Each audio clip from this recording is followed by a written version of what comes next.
Graça e paz, irmãos, todos que estão vendo esse vídeo, que Deus abençoe a vida de vocês. Nós vamos dar início a mais uma aula da Escola Bíblica Dominical Online. Vamos estudar hoje a lição O Desafio da Unidade em Cristo. Algo muito importante mesmo, para a igreja, para ela vivenciar essa realidade que Deus deseja para nós. E nós estamos estudando aqui a lição 8 da revista Compromisso, da editora Convicção, a editora das Igrejas Batistas da Convenção Batista Brasileira. Então vamos lá, eu vou ler aqui alguns textos, como eu sempre falo, da lição. Não vou ler tudo, para não ficar muito cansativo.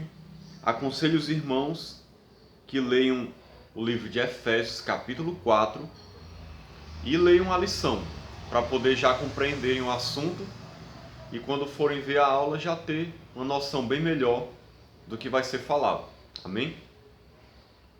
Uma razão apresentada por Jesus Cristo para que a igreja se apresentasse vitoriosa foi a unidade. Então aqui na introdução fala um pouco sobre os vários tipos de igrejas que existem e fala de como uma característica, uma razão apresentada por Jesus Cristo para que a igreja fosse vitoriosa é a unidade. Sempre, irmãos, foi a vontade de Deus que a igreja andasse unida, que os irmãos fossem um em Cristo. Nós sabemos que existem várias igrejas diferentes, várias denominações. Isso complica um pouco a questão da unidade, mas não é sobre isso que nós vamos falar especificamente. Mas mesmo nessa tão grande variedade de denominações, nós ainda podemos ser unidos nos pontos centrais da fé. Mas a aula hoje eu quero falar especificamente da unidade mais prática, que é na igreja local, onde você se congrega com seus irmãos, a comunidade de cristãos local da qual você faz parte, de como viver essa unidade com esse grupo de pessoas. Porque nós sabemos que como cristãos nós não podemos viver isolado. Essa lição já deixa subentendido isso, que é a vontade de Deus, que a igreja ande unida. Ora, se a igreja tem que andar unida é porque eu não estou só. Eu devo estar junto com outras pessoas que professam a mesma fé que eu. E assim a gente possa caminhar juntos, ajudando uns aos outros, servindo uns aos outros, crescendo na comunhão com Cristo. Essa é a vontade de Deus clara. Se você é cristão e deseja viver isoladamente, sozinho, praticando a sua fé, só você e Deus, na verdade sua fé está defeituosa, sua vida não está andando como agrada a Deus, porque a vontade de Deus é que você esteja andando unido com outros cristãos, vivenciando a unidade.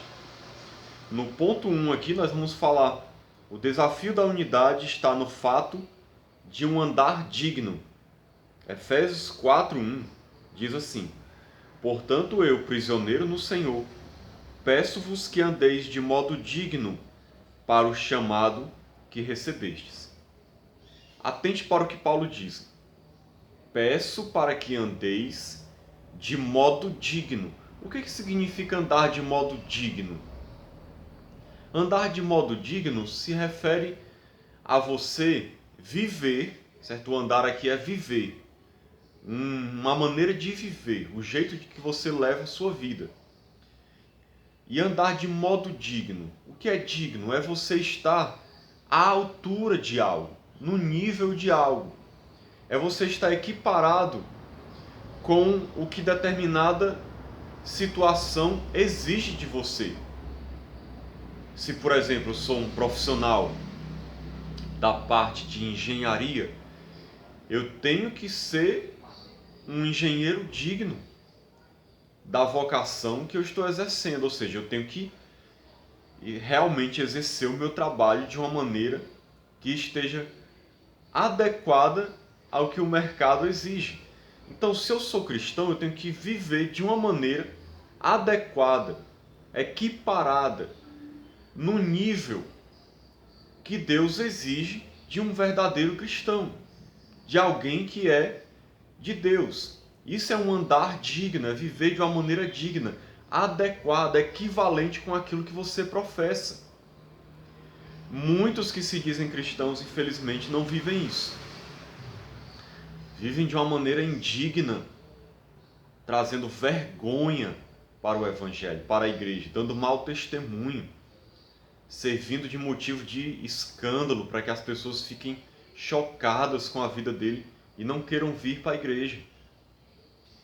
E ele diz, de modo digno para com o chamado que recebestes. Qual foi o chamado que a gente recebeu? A vocação, em outras traduções.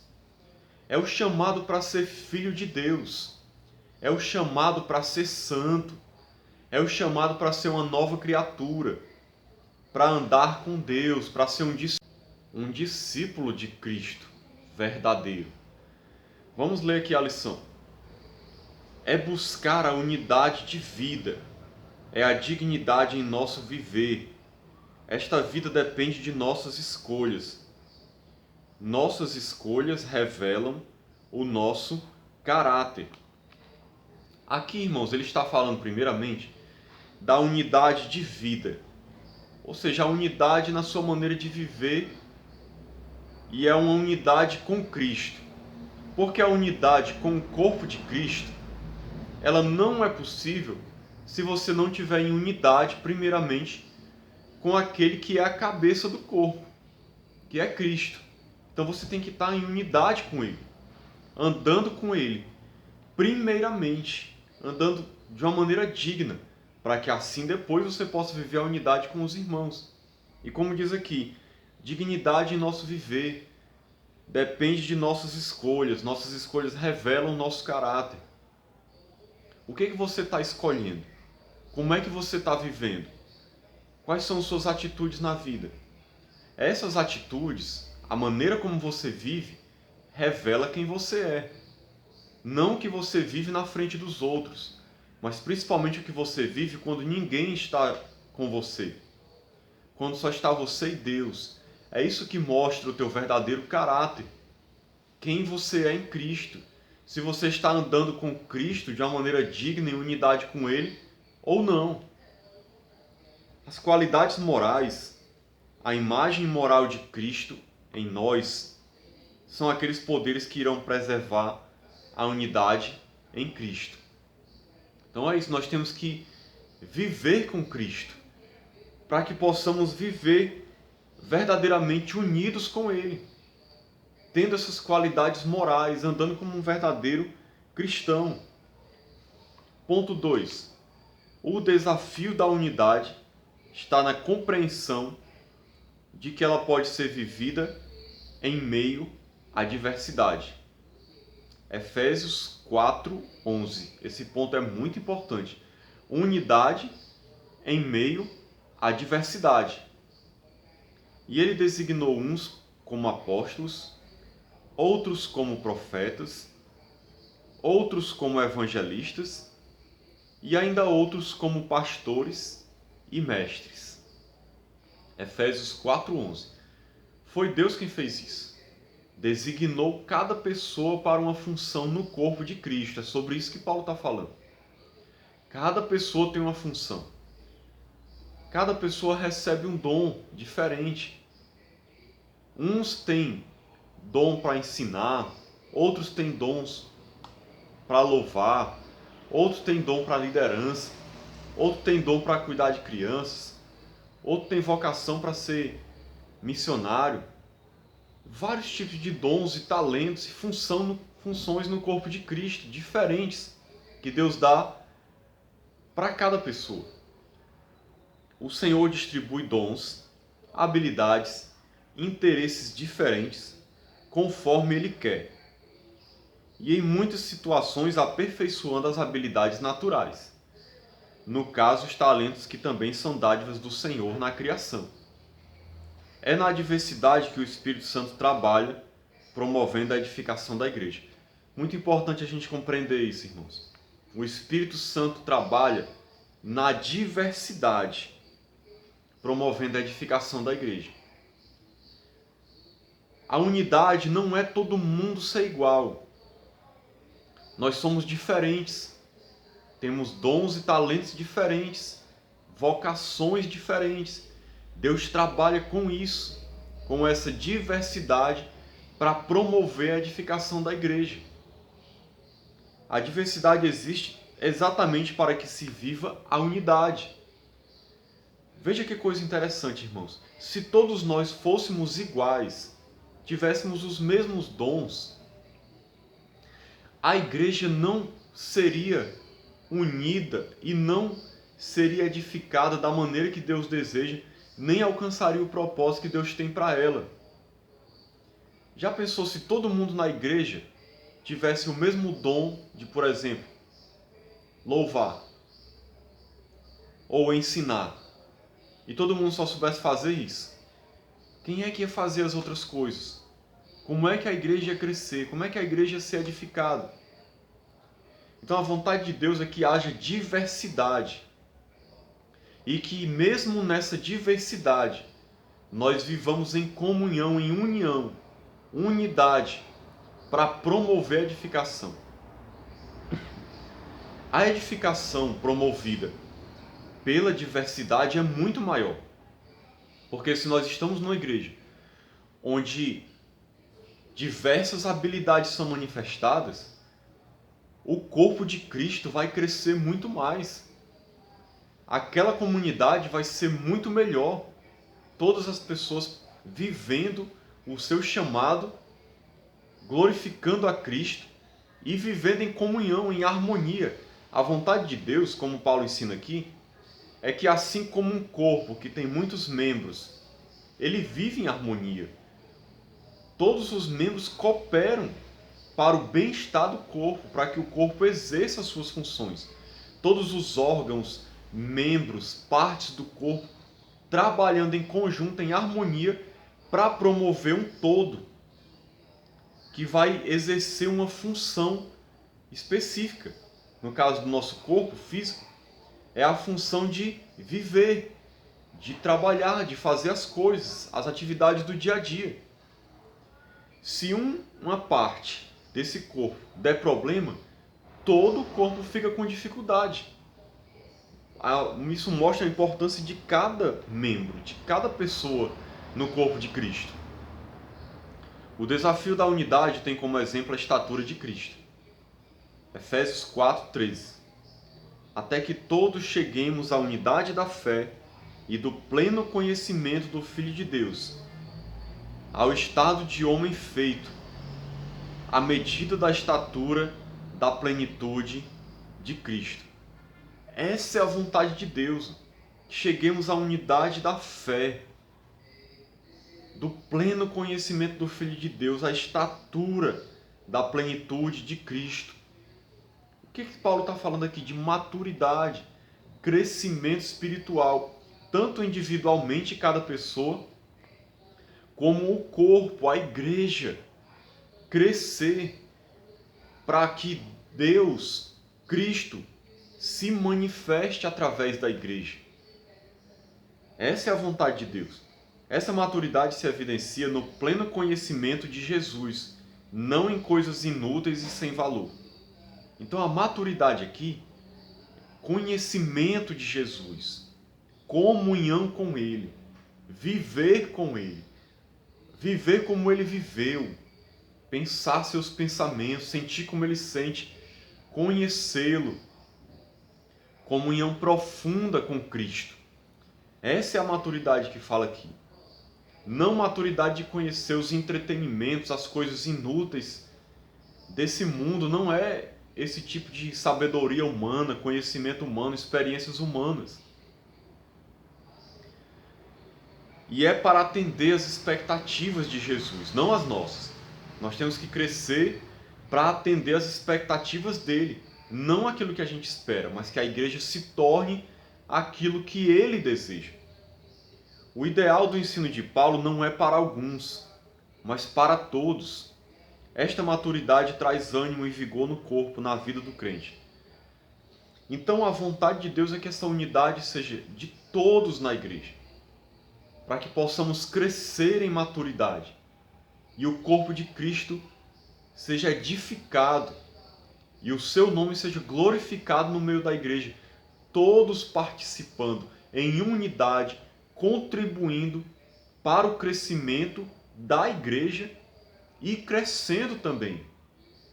Porque à medida que eu cresço, a igreja cresce, quando a igreja cresce, a igreja também me ajuda a crescer, e um vai ajudando o outro. Eu ajudo a igreja como um todo me ajuda. E é assim que nós vivemos em unidade. O desafio da unidade consiste em promover a maturidade cristã. Efésios 4, 15 e 16. Pelo contrário, seguindo a verdade em amor, cresçamos em tudo naquele que é a cabeça, Cristo. Nele o corpo inteiro, preste atenção, bem ajustado, ligado pelo auxílio de todas as juntas, segundo a correta atuação de cada parte, efetua o seu crescimento para a edificação de si mesmo no amor. Veja o corpo todo trabalhando, ajustado, cresce, é edificado em Cristo, naquele que é a cabeça do corpo. Todas as partes cooperando para o crescimento, para o progresso do corpo de Cristo, para a edificação. É por isso, irmãos, que a gente não pode viver isolados como cristãos. Hoje em dia é muito comum algumas pessoas dizerem: eu não vou participar mais de uma igreja local, porque me feriram, eu passei por um problema, tive uma dificuldade, vou ficar sozinho em casa. É pior ainda.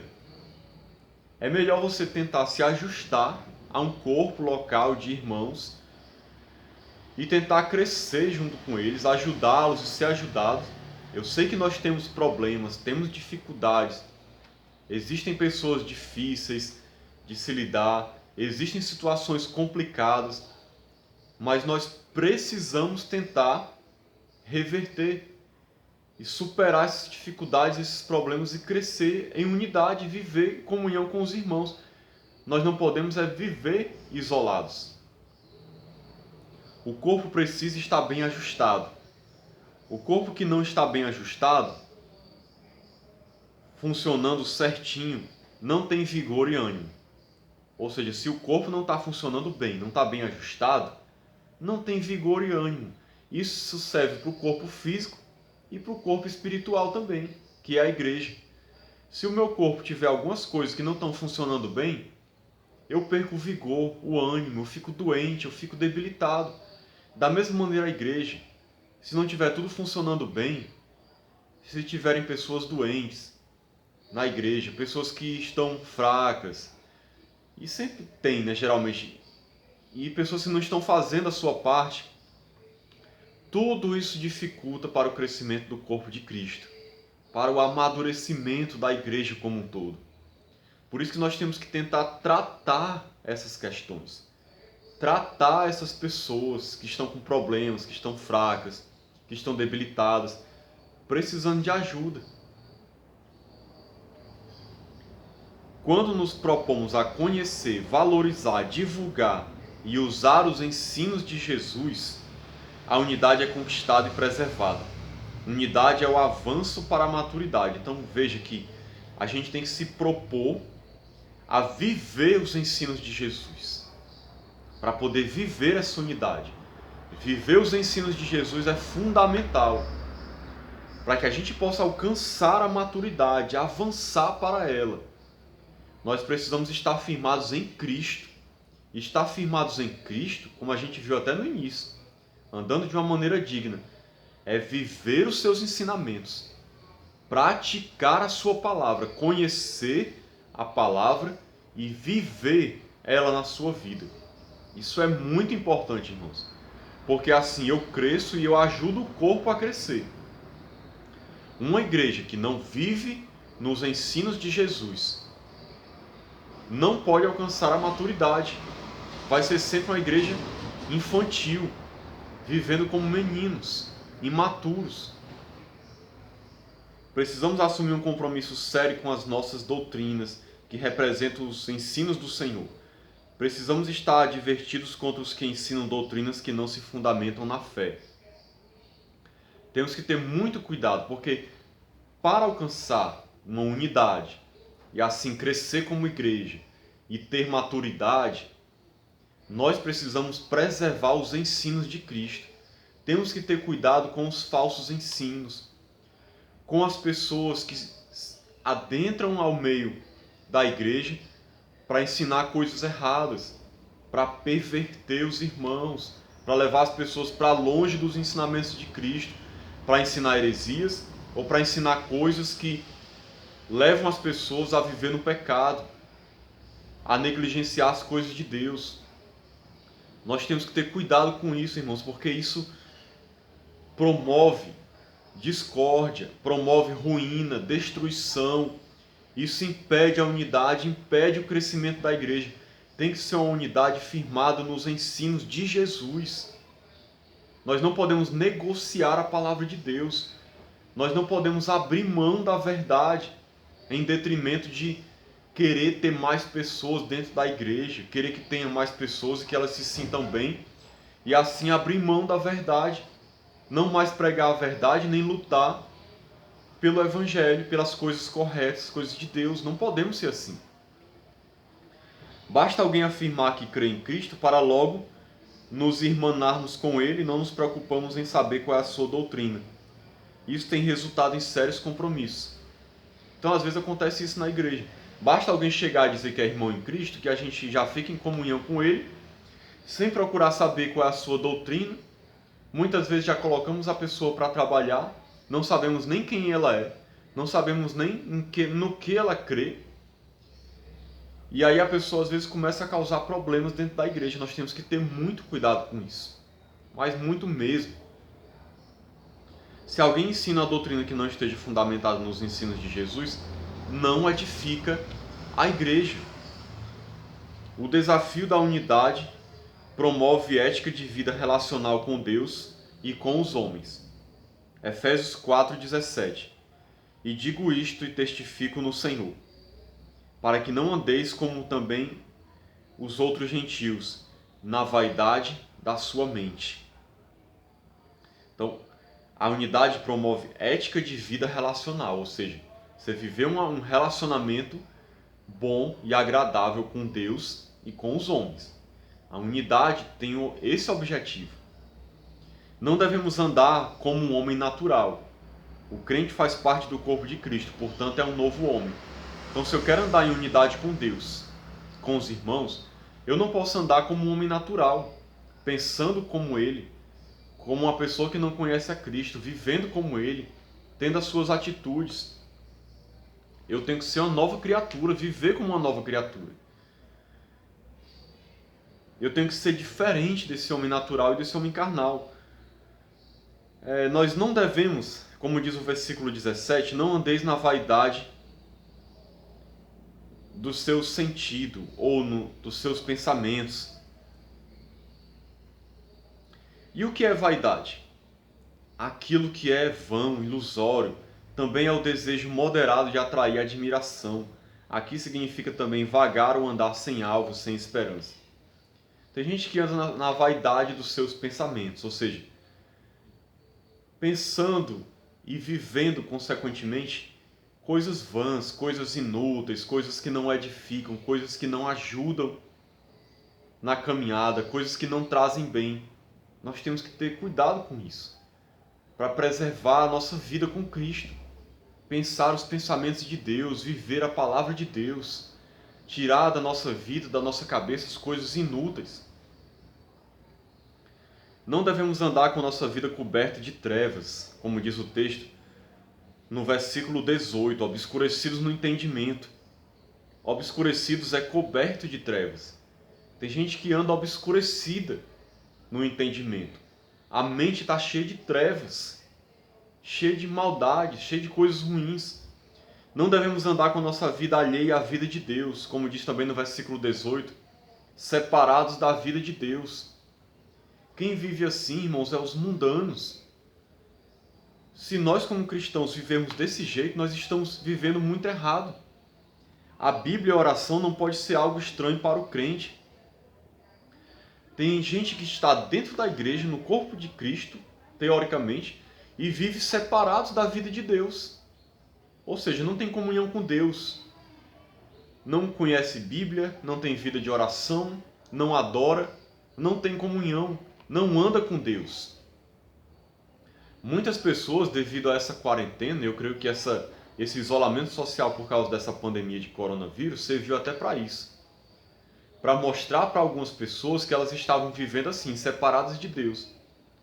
Porque muita gente, quando se viu sem poder ir ao templo para cultuar, deve ter visto quanto a sua religiosidade ficou vazia. Porque a religiosidade dela se restringia ao templo, ao culto no templo. Quando ela se viu sozinha em casa, ela não sabia como se comportar. Muita gente deve ter vivido isso. Porque não lia a Bíblia, não orava, então a religiosidade dela acabou. Espero que ela tenha aprendido a lição e tenha passado a buscar, a orar, a ler a Bíblia, a ter comunhão com Deus e viver em comunhão com Ele realmente. Não devemos andar com a vida endurecida para com as coisas de Deus, pela dureza do seu coração. Versículo 18 fala isso. Petrificar é ficar insensível, deixar de ter qualquer apreciação pela verdade de Deus e perder a capacidade de sentir vergonha diante do mal. Isso é se endurecer. É você perder a apreciação pelas coisas de Deus, perder a capacidade de se sentir culpado pelo pecado que você fez, pelas coisas que você fez de errado. Você perde a sensibilidade. Quando você está endurecido, você peca, faz coisas erradas, se afasta de Deus e nem percebe. Acha que está tudo bem. Já está endurecido pelo pecado. É não sofrer mais e não sentir dor ou tristeza. Perderam todo o sentimento. Resultado: se entregaram a toda dissolução. Então o resultado de quem vive desse jeito é se entregar ao pecado. Quem se afasta da unidade com Deus, da unidade com os irmãos, para se entregar à vaidade dos seus pensamentos, obscurecido pelas trevas, com um coração endurecido, qual é o resultado disso tudo? É se entregar ao pecado. É fazer a vontade de Satanás. É viver no pecado. Se você abandonar a unidade com Deus e a unidade com os irmãos, você se entrega ao pecado. Porque a tua carne te puxa para isso.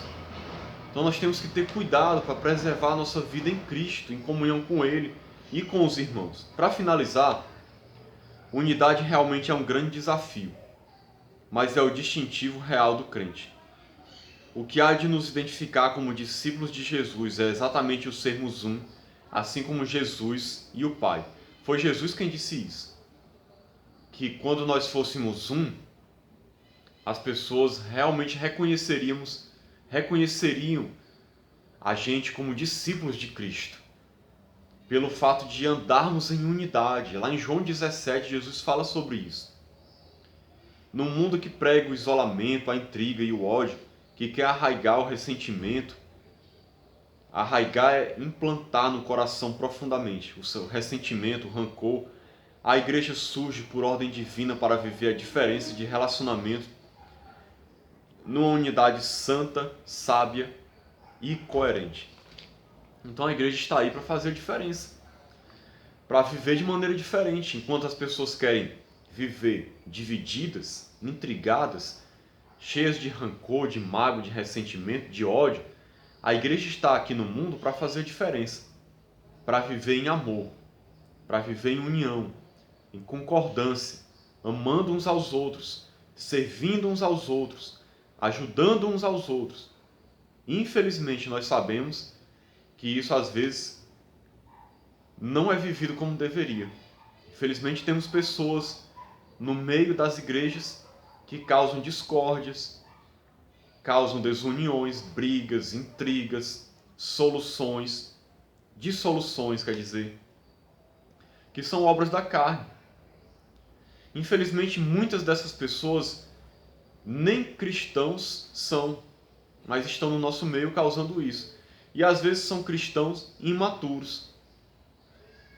E infelizmente, às vezes, no meio das igrejas nós vivemos todas essas mazelas que prejudicam a unidade, prejudicam o crescimento da igreja, prejudicam a comunhão e acabam afastando algumas pessoas da igreja.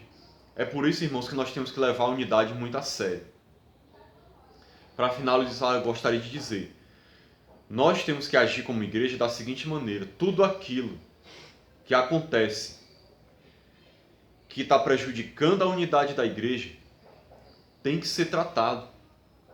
Pessoas que estão causando problemas têm que ser repreendidas, corrigidas, se preciso for, disciplinadas, se preciso for, expulsas da comunhão com a igreja, como Paulo ensinou, para preservar a unidade da igreja. Nós não podemos aceitar que existam problemas, brigas, intrigas, causando divisão na igreja e destruindo a igreja. Porque isso destrói a igreja, destrói a vida da igreja. Se nós não tratarmos esses problemas entre os irmãos, esses problemas não vão sumir. Se a gente colocar para baixo do tapete, eles vão continuar lá e uma hora vão estourar. A gente precisa tratar, conversar, resolver, para que a igreja esteja bem, caminhando em unidade.